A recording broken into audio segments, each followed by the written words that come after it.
میرے سامنے کٹتے رہے شجر، افسوس میرے سامنے کاٹا گیا مجھے، اور اس شعر کے ٹکڑے کیے گئے میرے سارے وجود کے، ٹکڑے کیے گئے میرے سارے وجود کے، کشمیر تھا میں دوستو بانٹا گیا مجھے۔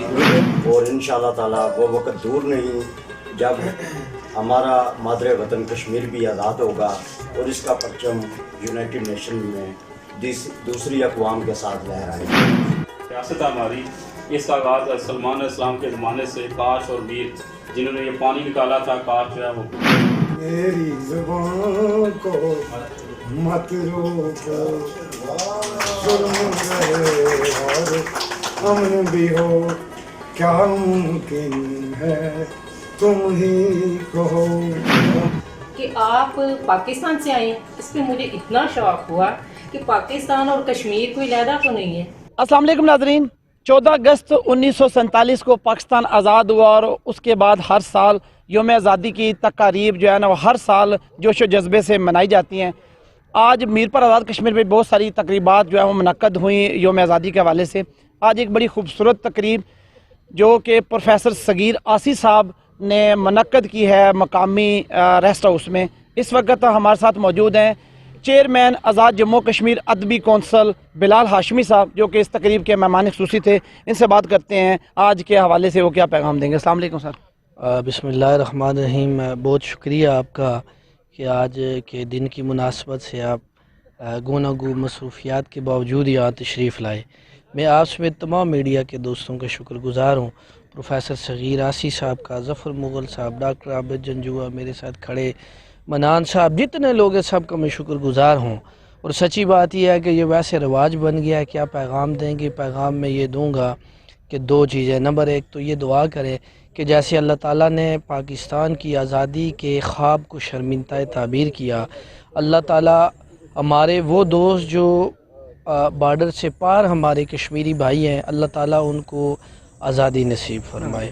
قائد اعظم اور علامہ اقبال کی جو جدوجہد تھی اور جو کوشش تھی جس کی وجہ سے پاکستان معرض وجود میں آیا، وہ یہ تھا کہ ہمیں ایک الگ ملک دیا جائے، اور الگ ملک ڈانس کرنے کے لیے، گانے گانے کے لیے، دوسرے کے کام میں مداخلت کرنے کے لیے، چوری کے لیے، ہیرا پھیری کے لیے، اپنے کاموں سے چوری کے لیے نہیں تھا۔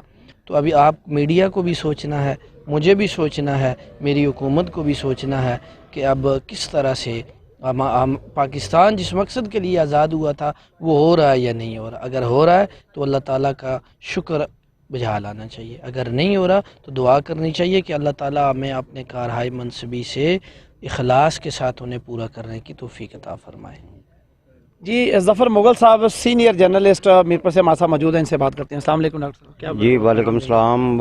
جی آج کا دن جو ہے وہ جہاں پوری پاکستانی قوم کے لیے خوشی کا دن ہے، آزادی کا دن ہے، وہاں عزم نو اور تجدید عہد کا دن بھی ہے کشمیری عوام کے لیے کہ کشمیر آزاد ہو اور بھارتی پنجہ استبداد سے کشمیری آزادی کی صبح دیکھ سکیں۔ آمین۔ جی پروفیسر صغیر آسی صاحب ہمارے ساتھ موجود ہیں، بڑی خوبصورت تقریب منعقد کیا آج انہوں نے، تو مبارکباد پیش کرتے ہیں پروفیسر صاحب آپ کو، اتنی خوبصورت تقریب منعقد کیا ہے آزادی کے حوالے سے، کیا میسج دیں گے آپ؟ بس جی میں بلال ہاشمی صاحب اور ظفر مغل صاحب کی بات کی تائید کرتا ہوں۔ آج کے دن کی خاص بات جو یہ تھی وہ یہ تھی کہ اس سے پہلے جو پروگرام ہم کرتے تھے وہ اکبر پبلک لائبریری میں کرتے تھے ادارہ خدمت خلق کے اندر، لیکن آج ہم نے اس پروگرام کا انعقاد یہاں پر اس لیے کیا ہے تاکہ حکومتی ایوانوں تک یہ بات پہنچے ریسٹ ہاؤس کے ذریعے کہ یہ دن جو ہے یہ اس کو اس طریقے سے منایا جانا چاہیے تھا۔ تو ہم نے بلایا تھا اپنے کمشنر صاحب کو، لیکن ان کو کوئی حکومتی مجبوری تھی، ان کو اسلام آباد جانا پڑا، وہ تشریف نہیں لا سکے۔ تو یہ پروگرام انشاءاللہ بڑا اچھا ہو گیا۔ آپ دوستوں کے تعاون سے میں شکر گزار ہوں آپ سب کا۔ اللہ کرے کہ ہمارے آزادی کی نوید جلد ہم سنیں۔ جی بالکل، جو دن بھر تقاریب ہوئیں یوم آزادی کے حوالے سے ہر جگہ پر یہی میسج سننے کو ملا، ایک تو یوم آزادی کی مبارکباد، اور دوسری جو ہمارے کشمیری بہن بھائیوں کے لیے آواز بلند کرنے کے لیے ہر شخص آواز بلند یہی کہہ رہا ہے کہ کشمیر کی آزادی تک جو ہے یہ جدوجہد جاری رہے گی۔ اجازت دیجیے، اللہ حافظ ناصر۔